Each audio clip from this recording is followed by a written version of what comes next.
welcome to our episodes on Tripoli's historical sites and monuments. From a city that is well known for its Mamluk architecture to a city that was once known as Valley of the Churches, we are talking about a period in Tripoli's history that takes us back prior to the 7th century. In Tripoli then, or it was referred to as Tripolitania, and the present-day Lebanon and the Levant in general were under Byzantine rule, and the prevailing religion then was Christianity. Well, according to certain sources and sayings, there existed a Latin community in this area close to the river and the hill where the Tripoli citadel is built, which was referred to as Pilgrim's Hill, where pilgrims used to rest on their way to the Holy Land. Other certain aspects relate to our story here is that one may wonder if Christian existence in Tripoli goes back to a very long time, to the days of the apostles, and Christians have been partners in Tripoli's past, present, and in the future, plus cornerstones in its cultural, social, and political life. So why is it that when we look at the structure of churches, they look fairly new? No more than 250 to 350 years old. But we talk also of Byzantine era, which puts us back 1,460 years, take or give a few. The fact is that Lebanon, for one, present-day Lebanon, the Levant in general, lie in an earthquake-prone region, and 3 major earthquakes of magnitude 7.5 on the Richter scale struck this area in 550 AD, in 1202 and 1759, which caused much damage, and many structures were badly damaged or destroyed. Those that survived remained in their existence throughout the Crusader period, when they were demolished in their turn when the Mamluks finally overran the Crusader county of Tripoli in 1289. Now, many years later, in the 1730s, during the Ottoman rule, special decrees were granted to the Christian sects to rebuild their churches, which brings us back to the present day and time. Currently, there are some 21 churches listed as functioning in Tripoli, belonging to several Christian denominations. Some stand out in their own way, others are just your simple church. Of the largest Christian denominations in Tripoli are the Orthodox, then come the Maronites, and others like Latins, the Protestants, Catholic Assyrians, Armenians, and others. With all the information at hand from sources, historical records, and conclusions, we set out and visited a number of sites and churches. Well, now I'm in the pew of the St. George's Cathedral here, which lies in the Canais Street area where all the other churches are. And it was built between 1852 and 1873. And it is said that the marble used in cladding the walls here arrived from Italy, and that when they reached the port area in Tripoli, a human chain was formed, whereas the marble slabs were moved across the land to reach this area here to be used in completing this cathedral. Plus the fact that many of the icons that we see here decorating the walls are of Russian origin.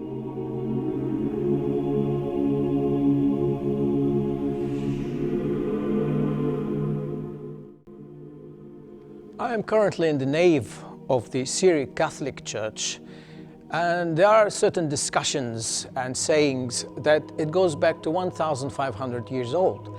Well, this could be true, yes and no, because the fact that it is located in an area which used to be the old Latin quarter of Tripoli, and that takes us back to the 6th century during the Byzantine rule. Well, in 1864, a friar by the name of Fran Leo Sibor was sent here to rebuild the church. However, unfortunately, he died 10 years before he completed the church, and it was continued to be rebuilt and completed in 1874 by friars and friends in the city and those interested in the matter. To commemorate his memory, there is a slab, a marble slab here in his name, Well, here to the right, closer to the vestibule of the church, and as you can see the baptismal pool here, there's a plaque on the wall here which commemorates the friend Leo Sibor in memory of him, and commemorates the time when he started in 1864 and it was completed in 1874. It is now written in Old Italian, yet that's what it basically states.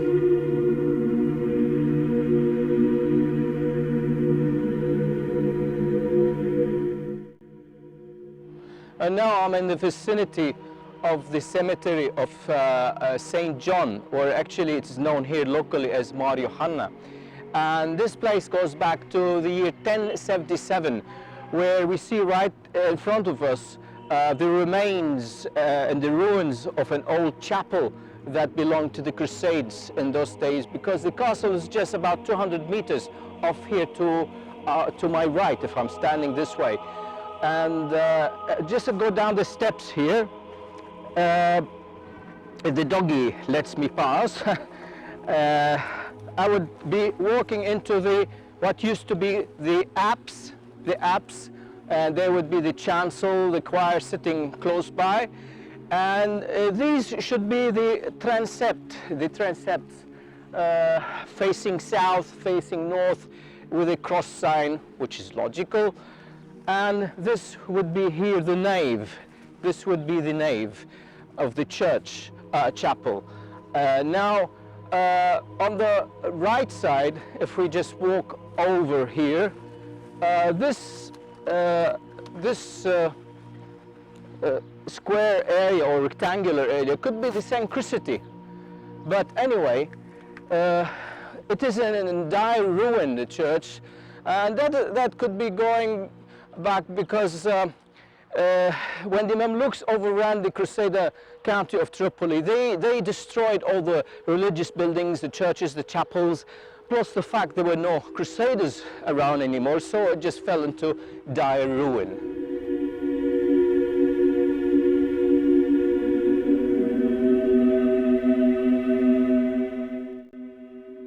Well, here I'm entering, well, shall we say, the side door of a very old church called St. Michael's Orthodox Church, which states the fact that this whole area, eastern and western flanks of the river, used to belong to a, supposedly, according to records, a Latin quarter in the Byzantine old times.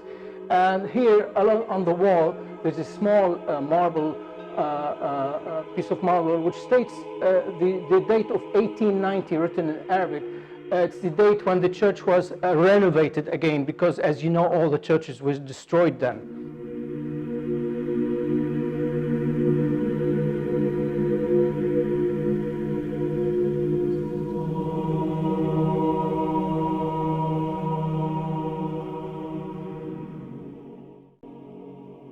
Well, now I'm currently in front of what is presently known as the Zeddin Public Baths, or Hammam az-Zeddin. And this was constructed between 1294 and 1298.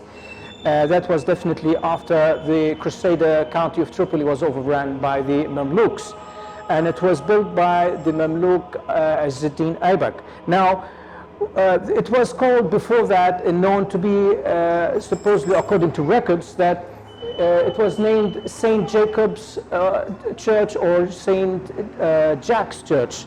Now, we can see here on the entrance the lamb, we can see the Latin scriptures here, plus the other church icons here, which states the fact that this was part of a Latin quarter that existed then.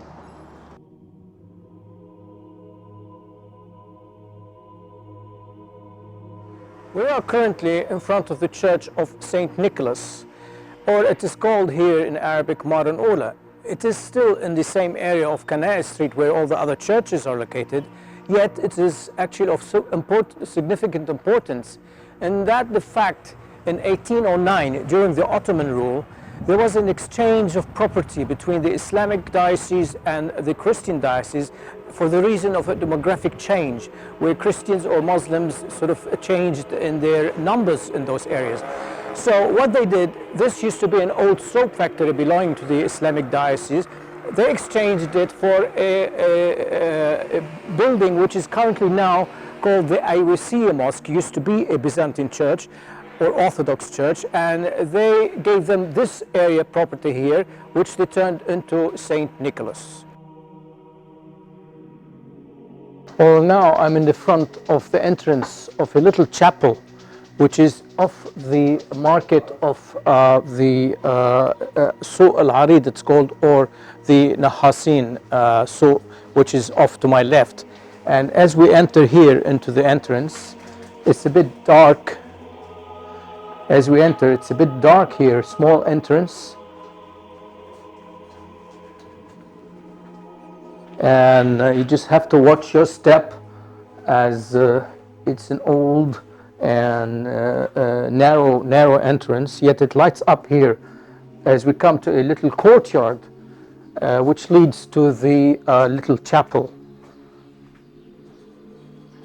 Here in the chapel, which is located on the upper level of this little area here, and we can go up the steps here, a few steps up, and the story goes back to maybe between the Crusader times and the Ottoman. There's no specific date, but the story goes that there's a person by the name of Yunus was running away from the authorities then, and he hid in this place and prayed to the Virgin Mary, and as a result he was spared. So he made this little chapel, and it belongs to the Lebanon diocese. So as we can enter here, we see this little chapel here, and since his name was Yunus, it's called in Arabic Mazar Sayyidat Yunus. It's a little chapel belonging to the Virgin Mary. As we see here, the icons and the candles, and it's no bigger than I would say 3.5 meters by 3.5, you know. And it goes back, as I was saying, between the Crusader and Ottoman times. There's no specific date really, but that's basically it. I'm now in an alleyway called the Beiruti Alley, which is an offshoot of the Shoemaker's Alley. And there is a chapel up in the upper level up there, above the arches, that belong supposedly to certain sources that belong to the Crusader period. And it went by the name of Antonio Shdir Ashaya. Well, it's such dire straits and ruin, we just couldn't actually visit the place. I'm currently now in the Church of St. Michael's Maronite Church. It's a very old church, and it goes back to the days of the Crusades. Yet the original church was destroyed like many other churches in the area, and it was renovated and renewed back in 1889. There's also this beautiful wooden pulpit here that overlooks the pews of the church, with exquisite craftsmanship, as you can see, with steps going up. Other interesting facts about the cathedral is that it has there are certain clergy that served in the cathedral in the past and are buried here in crypts below the ground, and their names are listed on a marble slab here, as you see. There's another grave here of a certain French lady that has had significance, and she is also buried here by the name of Marie de Bois. She lived in Tripoli then and is currently buried also in the church here.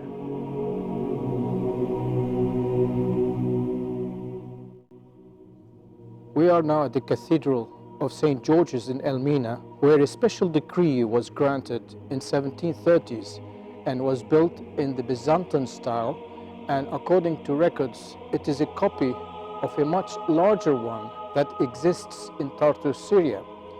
It was completed in 1735 during the Ottoman rule in the reign of Ibrahim Pasha, known as the Kurdi. The Prophet Elias Church, which is located on the grounds of the Mar Elias School, was built by fishermen after witnessing strong storms when they were at sea next to the Palm Islands. And through their prayers to be saved, they noticed that something was leading them to safety along the shores of Elmina, and decided to build a church in the name of Prophet Elias or Elia at the current site after getting permit in 1860 from Monsignor Sophronius al-Najjar, Tripoli's Archbishop then.